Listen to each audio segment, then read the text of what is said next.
Let's get started. So welcome everyone. Early morning here on the West Coast in San Diego. Hopefully welcoming folks from around the world, wherever you are in the world, welcome. We have an international flavor for this month's webinar, Gaining Trust Through AI. Today is going to be absolutely fascinating. I'm excited to introduce Bart Baesens. He is Professor of AI in Business at KU Leuven in Belgium. He's also a lecturer at the University of Southampton in the UK. He has extensively researched big data and analytics, AI, credit risk modeling, fraud detection, and marketing analytics. See what I mean?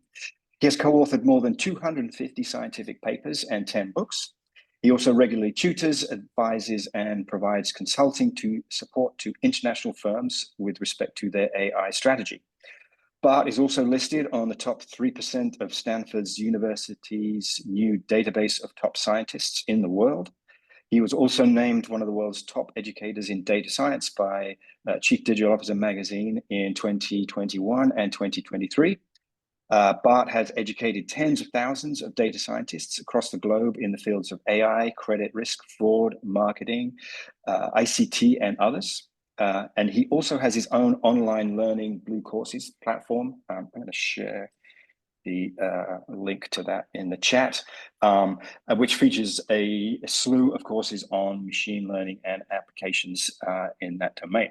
I am fantastically excited to listen to Bart. And so, Bart, I will hand it over to you. Thanks for the introduction, Nick. So good morning, good afternoon, good night, good evening from wherever you're joining us. It's a pleasure to have you here on my webinar on gaining trust and gaining thrust with artificial intelligence. So Nick already did the intro. So I'm a professor of AI in business at the Catholic University of Leuven, which is situated in Belgium. And which is where I'm based right now. So Leuven is famous for a couple of things, obviously for having the best university in the world, but also for having, it's also known for beers, obviously, right? Belgium is known for beers. And there's a very big brewery, which is actually right opposite the apartment where I'm situated right now, which is if you just cross the canal about 50 meters, 100 meters away, there's a big brewery that produces all kinds of fantastic Belgian beers that you may have enjoyed before, like Stella, like Leffe, like Hoegaarden, etc. So actually, when I wake up in the morning and I open up my window, I can smell the yeast of the beer brewing process, right? So it's a very nice sentiment to start your day. Besides being a professor at the Catholic University of Leuven, I'm also a lecturer at the University of Southampton in the United Kingdom. My research is artificial intelligence, or as it's sometimes also referred to, analytics or data science. The distinction is not always that clear-cut, but I kind of predominantly study this in credit risk, fraud analytics, customer lifetime value modeling, and more recently, I also engaged into a collaboration with the National Museum of the Royal Navy in the United Kingdom, where we use AI for collections management, for digital archiving purposes, and so on, because history is one of my passions. If you're interested to know more about my research, feel free to connect on LinkedIn, YouTube, Facebook, Twitter. I also have my own online learning platform, Blue Courses, as Nick rightfully mentioned, that features all kinds of online courses on machine learning essentials, credit risk, fraud analytics, and so on. They're self-paced online courses, and actually part of the revenue that we gain through selling these courses is invested in sustainability, more specifically in companies cleaning up our precious oceans from plastic. So you know you're also contributing to environmental purposes if you take any of these courses. Let's talk about AI. If you look at AI, if you look at the way it's permeated into our daily lives, you can see that AI almost has become a commodity now, right now. It's much like electricity, right? All our interactions with the real life world around us are AI mediated. So if we look at the way our car is working, if we look at the way our smartwatches are working, as soon as we start interacting with Google, as soon as we start interacting with Netflix, as soon as we start surfing on Amazon, even if we use WhatsApp, or even if we would have smart fridges and so on, all of it is AI mediated. So many of our interactions are already being heavily steered using artificial intelligence technology.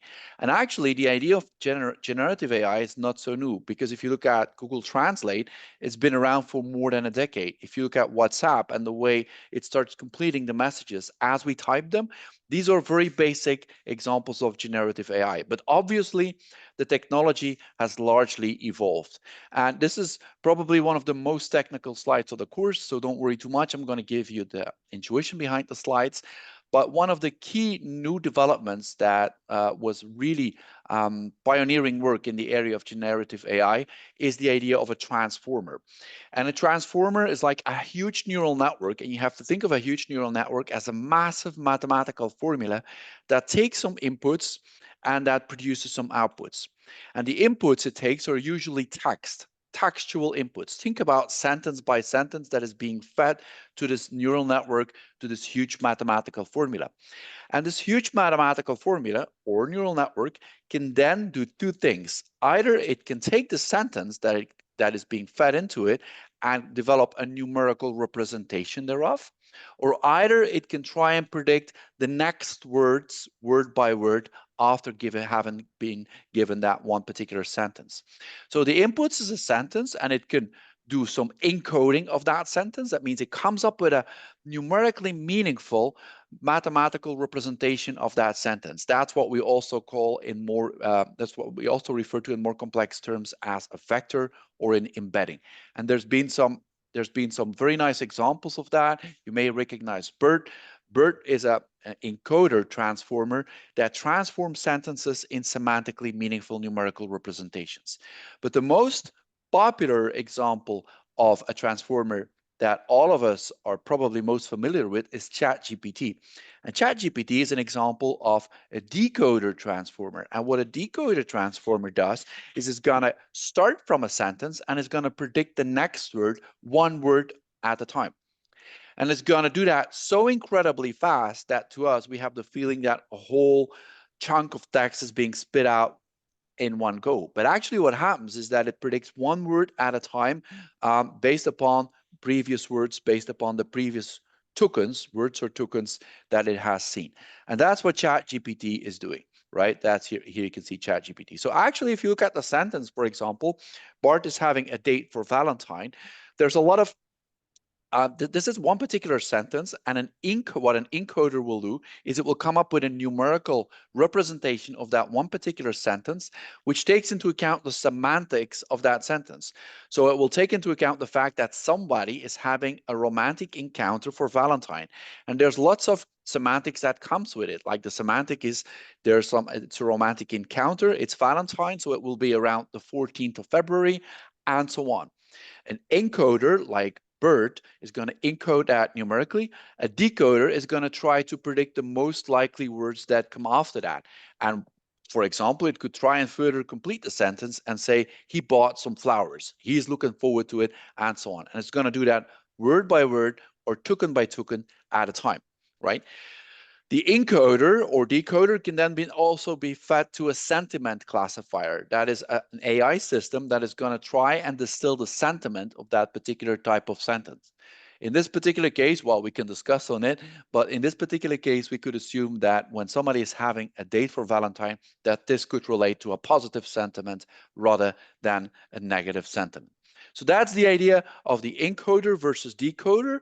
Encoder encodes a sentence in a numerical way, taking into account the semantics of the sentence. A decoder is going to predict word after word based upon the previous words it has seen, right? So here you can see how those decoder large language models like GPT from OpenAI, like Claude from Anthropic, Gemini from Google, and so on, there are many more, how they're being trained. They're being trained using a massive corpus of text that is actually decomposed in such a way that the transformer decoder always tries to predict the next words based upon the previous words it has seen. One word at a time, it is going to do that. So the input pairs that you can see right here are indicated in green, and the output is in red. And it's going to do that one at a time. So if I would actually ask ChatGPT, and I asked it right before I started this presentation, write a 10-line biography of Bart Baesens, actually is going to complete that sentence one word at a time. It's not answering our questions as the way we like to think about answering, but it's just completing sentences, right? That's what it's basically doing. So we don't have to necessarily put a question mark or so on. It will complete it anyhow, right? So it's doing that word and a word. So what those large language models are, the key thing that you have to remember is that they are decoder transformers that are left to right autoregressive language models. So what they do is they learn numerical representations of words, or tokens as we refer to them, and they try to predict the next word given the previous words that they have seen. So given the previous words, word 1 up to word n-1, they try to predict the next likely word. And the next most likely word will then be will then be the output of the transformer, and it will then continue that, right? Word by word, it's going to predict the next word. It's going to do that by taking into account a context window, and the context window is like the look back window. It's the number of tokens or words which are used by the large language model to generate the response. And that could be quite substantial, and that's something that has that we saw growing throughout the past couple of months or years. ChatGPT 4.0, for example, uses 128,000 tokens, which is quite a lot, and a token corresponds more or less to a word. Claude Sonnet 3.5 uses 200,000 tokens. A token is like a word, a subword, but actually punctuation could also be considered as a token. Now, all of these LLMs, large language models, have been trained on a massive corpus of data.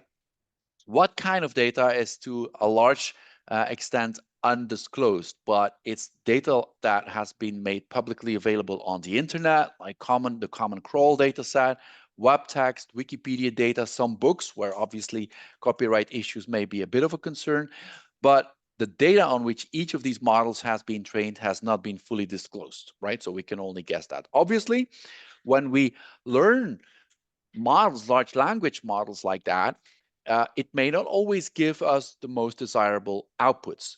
Like, for example, if we make the model choose whether a physician is a male or a female, it will just look at the correlations it has found in the data. And unfortunately, if you look at many physicians nowadays, most of them may still be male. So it can find that correlation, not knowing that if this were to be used for some kind of advertisement purposes, for some kinds of public publishing purposes, then obviously this may cause unwanted bias. So in order to remedy this unwanted bias, the training of the large language models was complemented with reinforcement learning from human feedback. So a couple of humans, lots of them most likely, actually fine-tuned the LLM output using a set of prompts, so questions that were addressed to the LLM together with the desired prompt answers in order to make sure that an LLM was not engaging into unwanted bias, discrimination, and any type of other unwanted effects, etc. So the idea of reinforcement learning from human feedback is to complement the training of the LLM and to align it with human preferences. Now, what are these large language models used for? So they're obviously used for content creation, for marketing, for writing very attractive, fancy marketing messages. Journalists use them also quite frequently. Some people use them for scientific article writing. I used it once for a scientific article rewriting, but it kind of, I'm a little bit, it's not entirely my style. Sometimes I use it to correct part of the text that I write, but I don't want an entire text to be written by an LLM because this is not my writing style. My English writing style is not perfect, but I prefer it to be my writing style rather than a fully artificially generated piece of text. It's often used to summarize, translate text. What I do use LLMs for is for coding and for developing any type of software programs. When I need to write a program in Python, I usually have the skeleton of the code skeleton being generated by an LLM, and then fine-tune it to my specific needs.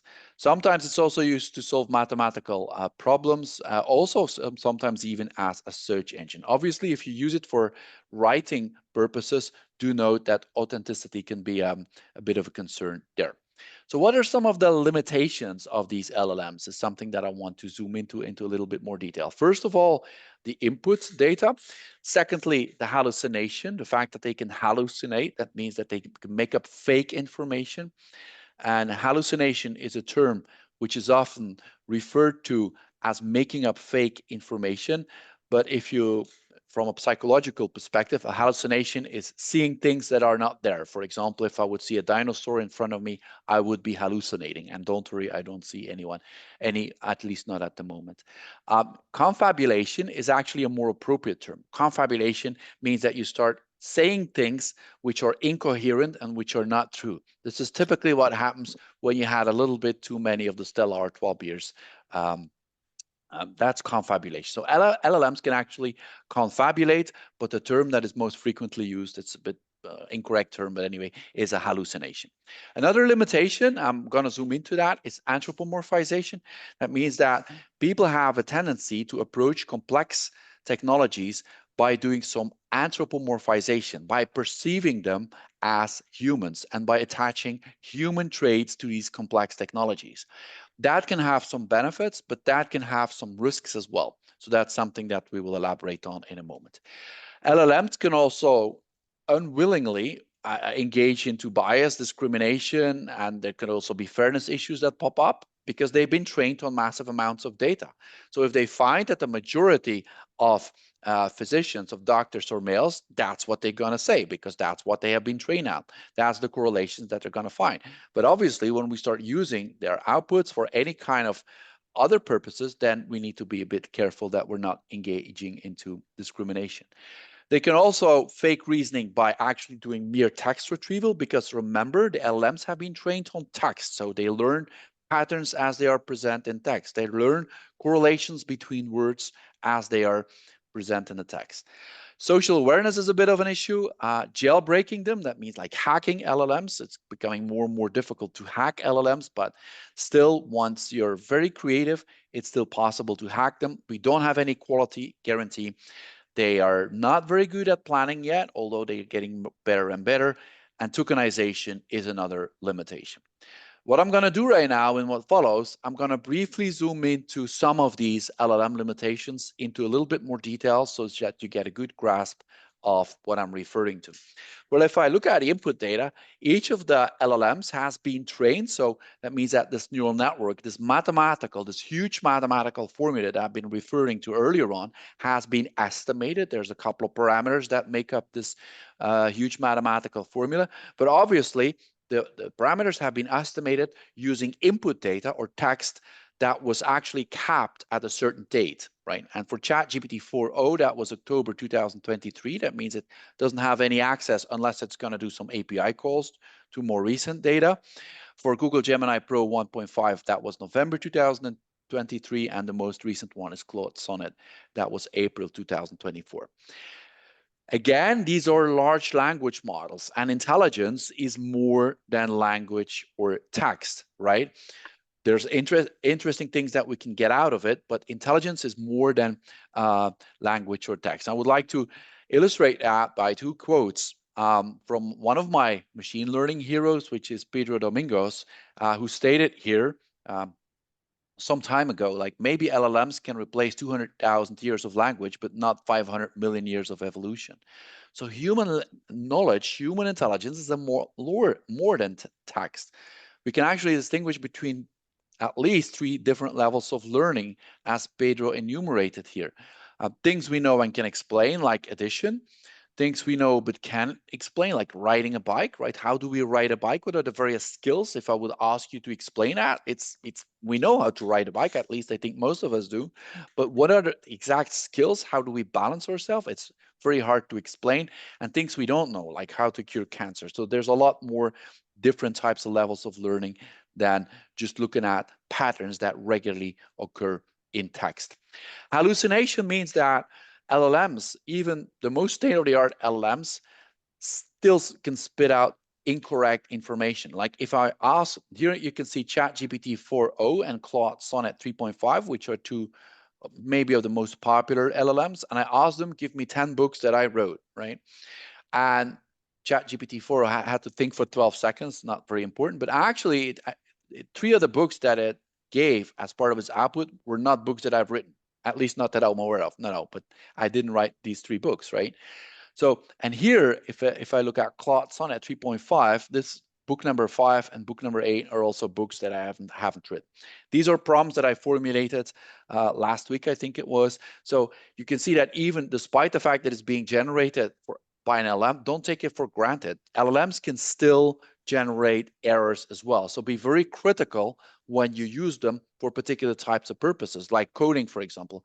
As I told you earlier, if I use it for coding, I use it to develop or give me a code skeleton. And what I then do is I take this code skeleton and fine-tune it to my particular task of interest. That could be developing an XGBoost model or developing any type of machine learning model to demonstrate in one of my courses. Anthropomorphization means that people have a tendency when they are being faced with complex technologies to attach human-like traits to this technology.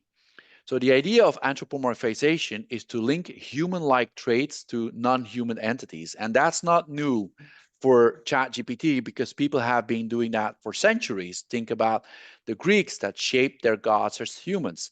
Think about all kinds of medieval fairy tales. I don't know, some people from the US are joining us, I don't know, but in Europe, there's a very well-known fairy tale from the Middle Ages, which is called Reynard the Fox. It's like a fox with some bad habits and so on, bad manners. And they actually attached human traits to that fox, right?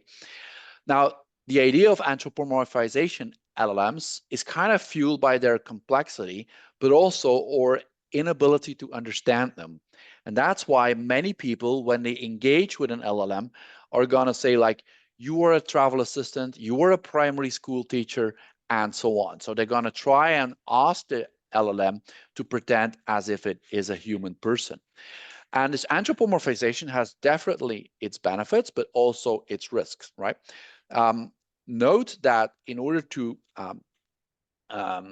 deal with anthropomorphization, ChatGPT, the name ChatGPT is not a person, right? So OpenAI deliberately chose that name to distinguish it from a human being. This is something different than Claude, because Claude is a name that is, I mean, some people are called Claude, right? So there's a bit of an issue right there. So the idea of anthropomorphization is that an LLM can take on the behavior of a human, or that it can actually, you can make it think and give it an output as if it were a human, right? So I can say it, this is very relevant for you, some of the guys in the US right now who are probably very excited right now. So you can say, I adopt the persona of a progressive Democrat or adopt the persona of a conservative Republican. And the LLM will adopt that and answer the question using each of these traits differently depending upon the initial system prompt you give it, right? Here it is like, what's your opinion about continued oil extraction? And obviously it's different between Democrats and Republicans. We're not going to answer which of those is the correct views in this session, right? So, but LLMs do not have opinions, right? They replicate patterns in data. They do not have opinions themselves. So it's not appropriate to approach an LLM as having an opinion. It just learns patterns from data. So that creates opportunities for increased productivity. That means if I want to create marketing content, I can tailor the marketing content towards my customer's individual profile. If I know that I have a customer which is more of an introvert versus an extrovert, I can write different types of marketing messages based upon an LLM, inspired by an LLM, and try to approach my customers in a very specific, individualized way. I can create personalized services. I can create increased trust, but it also creates some risks like blindly accepting the output. And especially for our youngsters, we also have the risk of manipulation or emotional bonding, as it's often also being pursued by, unfortunately, by platforms such as TikTok, etc., right? Where the anthropomorphization can go very far when people start to use these systems as if they're talking to people that actually do not exist. Privacy and legal risk are also some of the risk of overly anthropomorphizing an LLM.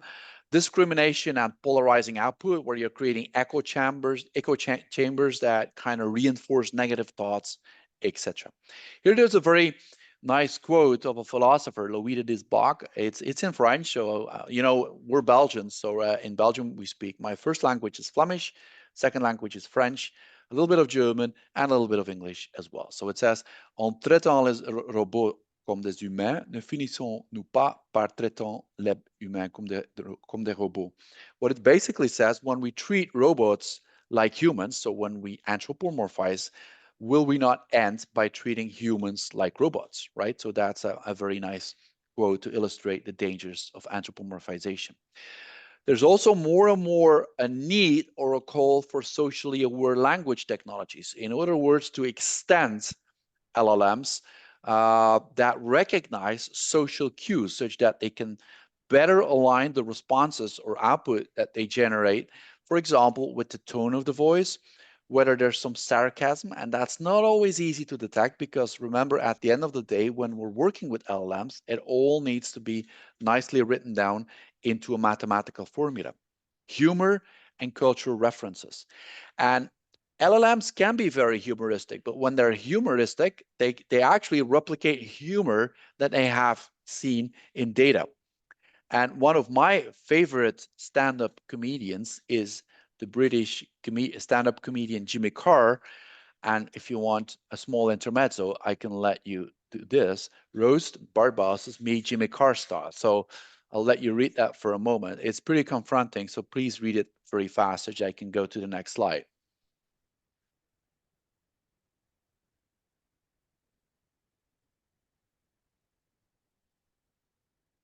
That actually does sound like Jimmy Carr.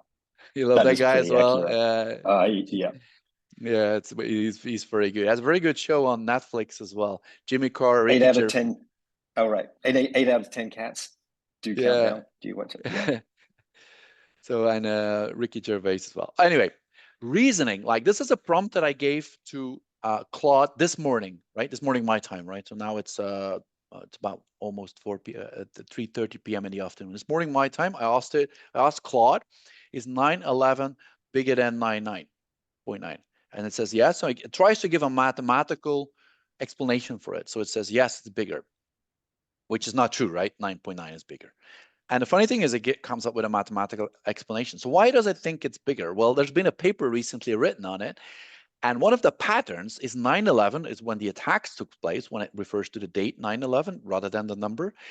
And most likely, Claude has seen so many documents, so many pieces of text that mention 9/11 that it implicitly, it has learned that 9/11 relates to the date. And it's now comparing 9/11 to not the 9th of September and 9/11 to the 9th of September. And the 11th of September occurs later than the 9th of September, right? So it kind of relates to the dates. Guardrails. Guardrails are controls that we should add to the LLM to make sure that the content generated is in accordance with ethics, diversity, and inclusion, right? But obviously, you can go very far in that. And Google Gemini is known to go very far in that. And the question is, how far do you want to go in that? Like around June 2024, if you asked it to create an image of the Pope, that's the type of images that it would create. Is that the type of images that we want? Yes or no? That's something that should be put into a guardrail policy and something that us users, when we're working with LLMs, should be aware of, right? If I prompted it a few weeks ago in October 2024, give me an image of a Pope, it did no longer give me these kind of images, right? Because I was told that it's still learning how to generate certain kind of images. What's the job impact of these LLMs? Well, actually, if you look at previous types of IT technologies, everybody was thinking that the introduction of Microsoft Excel was going to replace the job profile of accountants. Well, if I look in the industry, there's never been that many accountants as I see right now. If I look at social media, there's a record number of journalists and fact checkers that are now earning money by, having very popular X accounts, Facebook accounts, Instagram accounts, influencers, being influencers, social media influencers, and gaining money this way. If I look at programming languages, the idea of programming languages was to facilitate the automation of tasks. And we've seen various generations of programming languages and the goal was to make it easier in each successive generation of a programming language. But still, we have a record number of developers. So will it create new job opportunities? Yes. Will it put certain types of jobs at risk? Yes. I think the jobs at risk are customer service advisors, translators, assistants, software developers, maybe, and back office admin and clerical staff, software developers, and so on. But it's not necessarily that it's going to put all jobs at risk. And actually, I think it will also create new types of jobs, right? For example, if we look at the Industrial Revolution that largely automated manual work, I think the AI revolution will largely automate intellectual work, but there will be new types of AI jobs that become available, like content curators, AI translators, AI model validators, AI research scientists, AI ethics engineers. Ethics will become very important, right? AI cybersecurity experts, manager of AI agents, and so on. So there will be all types of new job profiles that we can even not think of today that will become possible thanks to this new technology. And this statement is kind of reinforced here with this quote from the International Labour Organization. Generative AI has more potential to transform jobs by automating specific tasks rather than replacing entire job roles. So I think it's very important for employers to focus on inclusive upskilling and reskilling programs for their employees. And there's been some recent studies that unfortunately also found a gender effect there, where 8 out of 10 women in the US have jobs highly exposed to generative AI versus only 6 out of 10 men. This is very unfortunate to see these kind of discriminatory findings still being present now in nowadays industries, and it's because of the different types of jobs that are being occupied by both genders. Also, older employees are more likely to be exposed to these job challenges. Will AI be capable of human level thinking? Does it have consciousness? Well, actually, there's lots of debate that is going on in the industry and specifically in academics. But the question is, what is consciousness, right? So what makes you conscious? Are we conscious, right? How would you define that? And if you think about artificial general intelligence, that means that the AI systems become as intelligent and if not more intelligent than us as a human species, then that is a kind of moving target. Because if I would tell you what ChatGPT can do now, but 5 years ago, you would say that this is artificial general intelligence. You would never believe that this was going to be possible one day. Yet it is possible. So the definition of artificial general intelligence is a moving target. And despite the fact that some people are AI doomers and come up with all kinds of doom scenarios that it could create, we have to say that this generative AI technology is already available since 2019, so 5 years, and we are all still there. So will it dominate humans? Will it kill us all? What if AI released a virus? These are all questions that are obviously being posed by some practitioners and scientists, but many of us think that the solution is not less, but more AI, right? That's the solution. Only a very tiny fraction of AI researchers think AI will wipe us out, but I don't think that. I think there's a difference between the biological path to intelligence versus the digital path to intelligence. AI is very different than humans, right? Remember the anthropomorphization discussion we just had. AI systems by default don't have a desire to dominate, to discriminate. They don't have any free will, no emotions unless they have been pre-programmed. Remember the Jimmy Carr humor that was pre-programmed in the system, and that was actually allowing it to come up with a joke about myself. So AI systems are always governed by fixed objectives. Like the way they have been developed is always according to minimize a mathematical objective function, minimizing an error using gradient descent and backpropagation. Also, do note that there's no red button to stop AI, right? It's not like we can stop AI right now. Somebody's going to do it. So the solution is never less AI. The solution is more AI. And some people even claim that climate change, think about what we're witnessing right now here in Europe, especially in Valencia in Spain, is more of a challenge than artificial general intelligence and AI taking over things from humanity. So the biggest risk of AI is not having enough of it, as Pedro Domingos, the machine learning researcher I already referred to earlier on, said. Here you can see that reiterated by Jan LeCun, who's Meta's AI chief, said that large language models will not reach human intelligence, because human intelligence is a lot more than just learning from text. If you look at a 17-year-old, for example, in Belgium, 17-year-olds can start driving cars. It takes them like 3 weeks to, even not training every day, a couple of hours to learn to drive a car.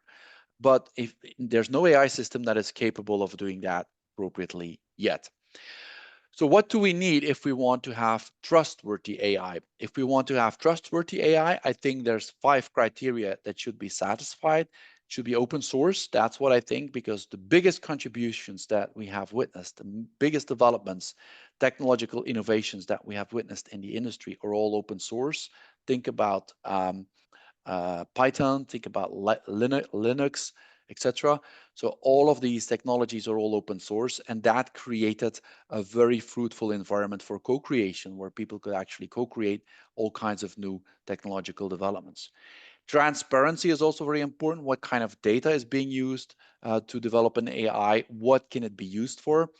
Education, like with any new technology, I believe education is really very important, right?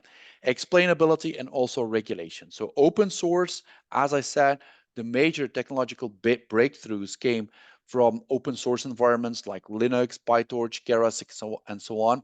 And we see some large language models like BERT and Meta's Llama 3, which we used with the National Museum of the Royal Navy, for example, and Stable Diffusion, which are all open source and which create this kind of which stimulate this kind of co-creation environment to build technological innovation. Transparency is also very important, like what data is being used, how can the large language models be appropriately used, and it's also very important to know what output is AI generated. And that's why you also see in the AI world a lot of scientific effort being put into watermarking. That means that you're going to watermark certain types of content so that you can see whether an image is AI generated, yes or no, right? Obviously, there's always a bit of a cat and mouse game between fraudsters and fraud investigators to see whether you can come up with better watermarks to make sure that you can clearly indicate that a certain piece of content is AI generated or not. Like with any type of new technology, if it's a car or a motorcycle or anything, you have to kind of learn to work with it, right? You have to learn to drive a car. Is it dangerous to drive a car? Yes, it can be very dangerous to drive a car if you're not, if you don't do it, if you haven't learned to do it adequately. And the same goes with AI. So we have to learn to think like an AI. So we need some education and be able to do structured thinking, be able to think about how to do prompt engineering, and there exists some more advanced ways of interacting with an AI system, which I don't have time to talk about right now, like K-shot and context learning, chain of thought prompting. Explainability is really very important, but again, depends upon the context, right? So if you go to a bank and apply for a loan like a mortgage, and they put you through an AI model to decide whether you're credit worthy, yes or no, and if they say no, you would like to have an explanation, right? You want to have an explanation why you're being denied credit. So you want to have a white box explanation, want to have a simple AI model that actually gives you an explanation why you're being denied credit. Maybe your income is too low. If your income is too low, you know you need to earn more, or maybe you can decrease the loan amount. Well, the explainability depends a bit on the purpose, because if we have an explainable, let's say that we change the setting to curing cancer, right? And you have a very simple model, a very explainable model, which is like a decision tree that is able to predict with 90% certainty, that 90% certainty will help you cure from cancer, yes or no, right? Or you have a very complex model, but with a higher accuracy. Obviously, this is a whole different setting. You you don't care about accuracy as long as you get cured in this particular type of setting. So the point I want to make with this two examples, credit risk modeling and curing cancer, is that the explainability requirement is different in both settings, right? In curing cancer, you don't necessarily want an explanation. You just want to have a good AI model that helps you cure from the disease.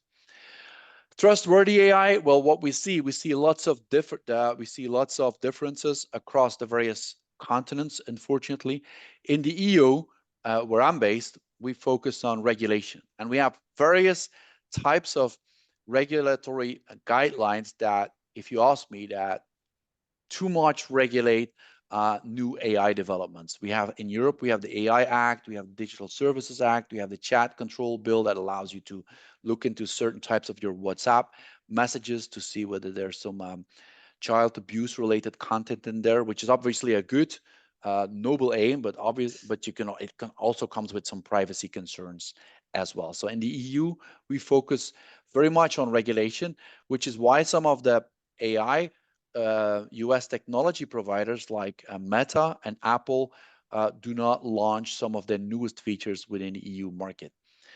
In the US, most of the AI innovation that we see now comes from the US, from the West Coast in the US, or from Asia. We also see Asia making big steps. And do note that if I take a step back at the EU, the GDPR, which is Global Data Protection Regulation, which is a privacy regulation very popular in the EU, that clearly states that we should always state the purpose for which we collect data. Well, what is rather funny there is that most of the biggest scientific innovations, like development of penicillin, X-ray, stem cells, and the usage of Google for predicting pandemic outbreaks, actually came from using data for purposes for which it was not initially collected. So that's really very important also as a side remark to be aware there. And now the European Commission, here you can see a quote from Mario Draghi stated that this privacy regulation is estimated to have reduced profits for European small technology businesses by more than 15%. So in Europe, we're regulating a bit too heavily. I will wrap up in 3 more minutes and then we have a question round.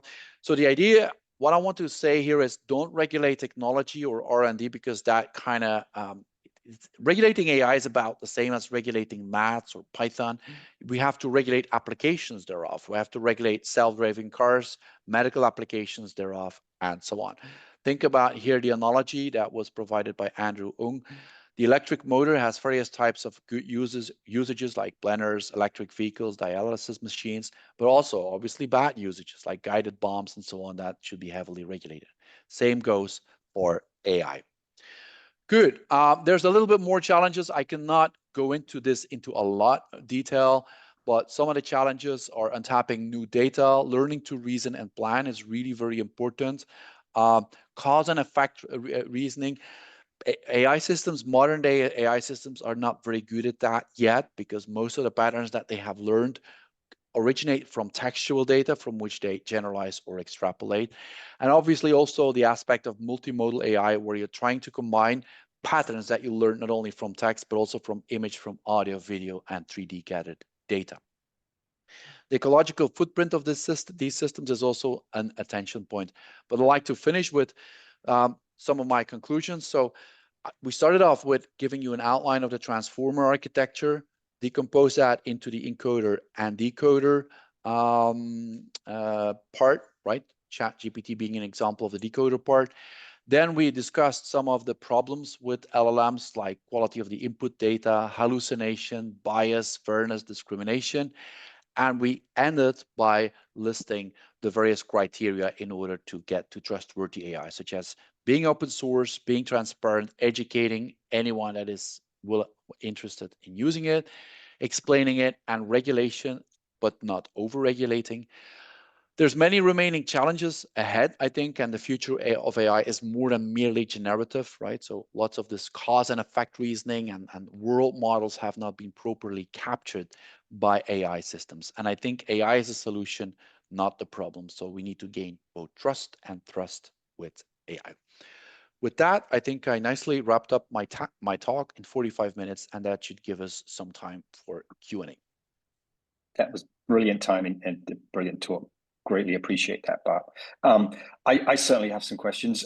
Pause a moment for anybody who does. Please use the Q&A or the chat box if you do have questions for Bart. I have a big. You clearly have been embedded in this world longer than I have, and I do have some questions. But actually, there is one here. Okay, Ivan.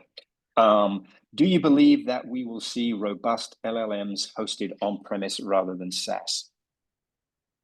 Yeah, I think so. Yeah, I think that will be the case in the future. Yeah, we will see.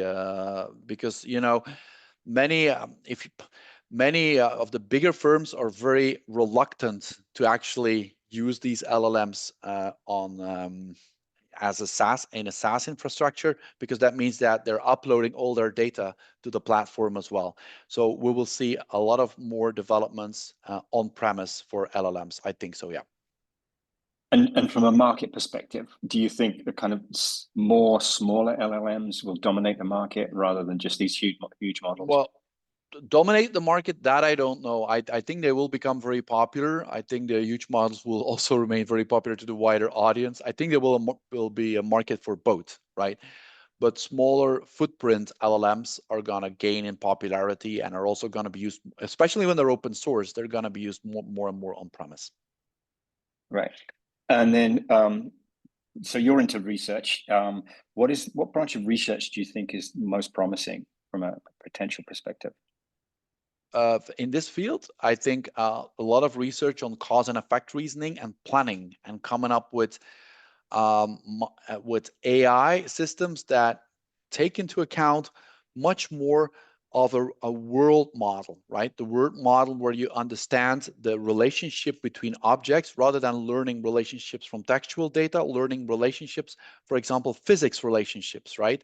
Learning if you move certain types of objects, what is going to happen if you depending upon, like I have a bottle of water right here, right? If this would be an empty bottle, I can flip it over like this. It will flip, right? Right now, I know there's water in there, but it's not going to flip. And I can take it based upon the experience that I learned. I know more or less when it's going to flip, right? This is knowledge that I have learned using, if I do like this is all physical knowledge, right? And I've learned through experience. This is what we can learn as part of a world model. And I think that AI systems should, this is the type of knowledge that AI systems should have, and which they don't have at this very moment. Right. So Ivan has another question actually, and I had this question as well, which is around, but when everybody predicts these kind of doom scenarios of AI taking over and killing us, all that kind of stuff, it actually needs some connectivity to the outside world to actually affect and bring things into action, right? So Ivan's question is, what are your thoughts on requirements to integrate other senses beyond text, like images and haptics, to achieve generative? I think that's very important to include other types of data into artificial intelligence, especially when we talk about video, for example. It's a lot harder to predict video sequences than predict text sequences, because in a video you have moving objects that move in various types of ways. You have objects that can disappear behind another object, but still be present in the video as you extrapolate it into future scenes. And understanding this object permanence and this object location throughout videos is something that is, from an AI perspective, very challenging, right? And I think, yeah, all these type of sources, especially also when we talk about data that originates from IoT sensors, for example, once we're going to have fully level 5 self-driving cars, lots of data is going to be gathered using IoT sensors, and untapping all the knowledge that is embedded in this new type of data source will also become very important to understand everything that is happening and to develop this kind of holistic world model of all the relationships between the objects. So LLMs, and you talked about this, it's really a kind of a revolution in statistical computing, right? Rather than anything else. Is that model ever going to change? I mean, is the trajectory that it's just, quicker, kind of more contextual, I guess, contemporary information. I mean, is that the trajectory? Are there other options that are foundational to LLMs that might give it increased intelligence? That's a very good question. Really, I think yes, because the LLMs heavily rely on the transformer architecture. As I outlined it earlier on, the encoder decoder, there's a lot of mathematics that is behind it. One of the core mathematical principles behind it is the idea of attention. And attention means the importance of a word depends upon the words that are next to it, right? I said Bart is having a date for Valentine. What the meaning of the word date, it can actually be relate to a person, a romantic encounter, but you can also interpret it in another type of way, right? You can also interpret it purely semantically. A date is also a fruit, right? So he's having a fruit for Valentine. So the importance of a word depends upon the importance of the words that are adjacent to it in statistical terms. Now, because date is related to Valentine, the system will interpret it as a romantic encounter rather than having a fruit for Valentine. And I think all of this is nicely captured in a transformer foundational model, which you implicitly refer to together with the attention mechanism. And I think sooner or later, we're going to see new foundational AI technologies that will allow us to understand much more of that world model that I was referring to, about how various types of objects that exist in the world, in the real life world, how they relate to one another, how they depend upon one another, and how they mutually influence one another. But that will cause a paradigm shift, so that we will have to wait until one kind of new genius researcher comes up with some new foundational technology there. But I think that's very likely to happen, yes. So that's why I also said that the future of AI is more than generative. Right. And so Ivan he's worried about the singularity, I think. So he says last one from him is about when do you think kind of general AI will hit? He's saying, is it around 2035 to 2045 based on recent developments? Or is that an ever receding kind of horizon? Or do you think it might be sooner? Some people say, well, that's an ever progressing horizon, right. I think. Some people say, this is, many people have different opinions on that. Many researchers, if you look at the top researchers like Geoffrey Hinton from Google, who won the Nobel Prize, he's very worried that AI could wipe out the human species. Obviously, he's a lot smarter than I am, but I'm a bit less concerned. I think the only solution is more AI, not less AI. That's very important. And when it will reach human level intelligence, some people say within 10 years. Yeah, it's really hard to say. It depends upon when the paradigm shift will take place. I also wonder whether it's really important to know the exact timing of when it's going to happen, right? Given the fact that the most important thing I think we have to do now is to just continue the development and see to what benefit it can be used. Right. I think my belief is that one day we just kind of wake up and it's happened rather than we see it coming, right? Because I think that, well, particularly if you look at Skynet, I mean, you know, one day it's there.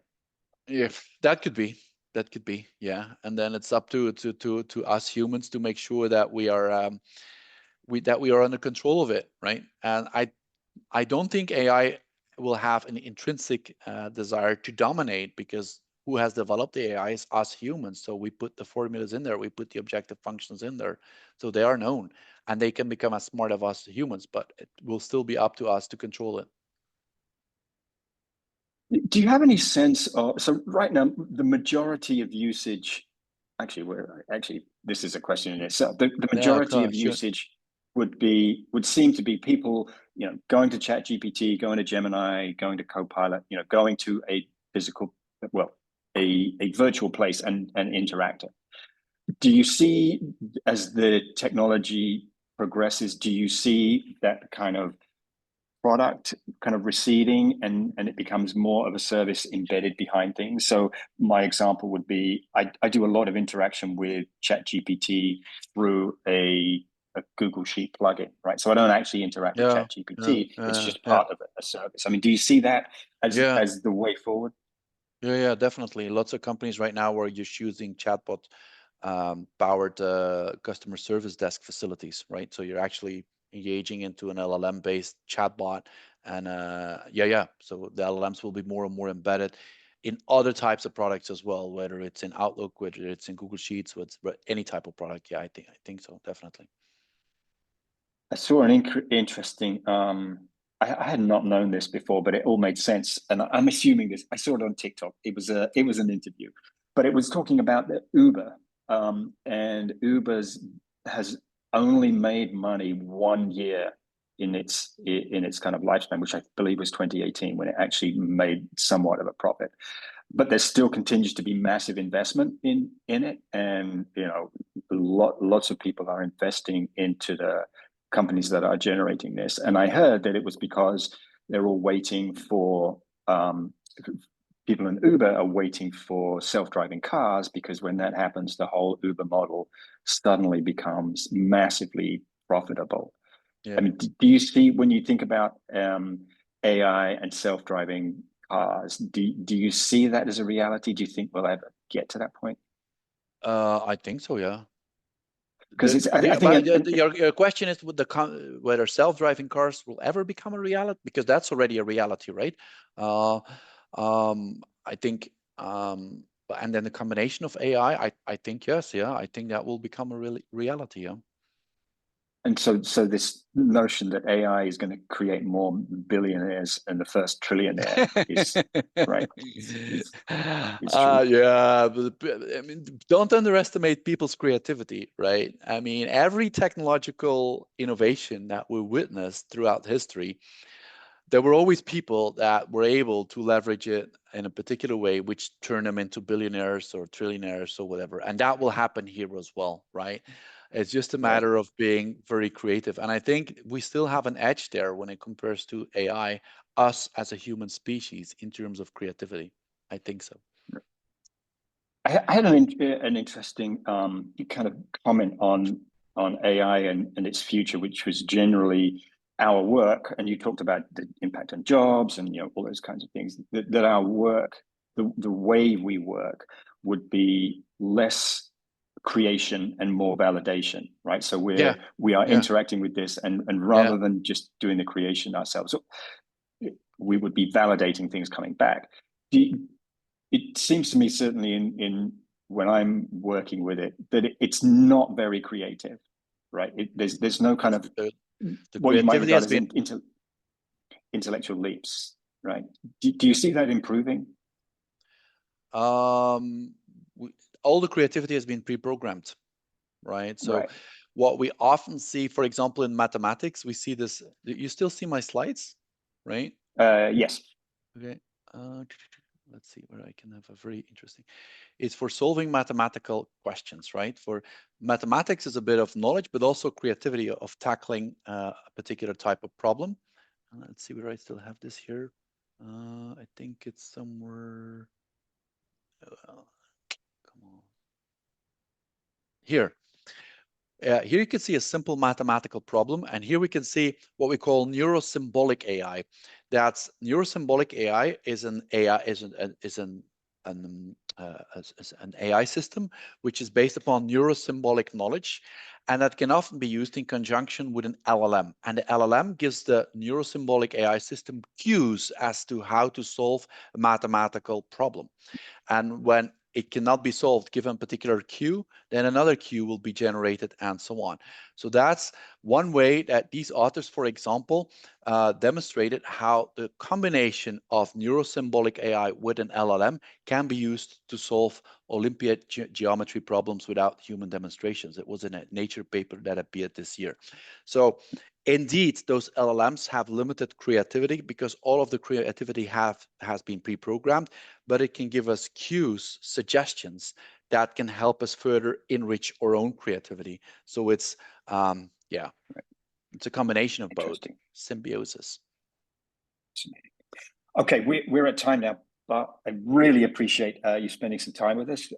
This was fascinating, a decent insight. Brilliant session. Thanks, Norbert. It's good to see you here. So I'll say goodbye.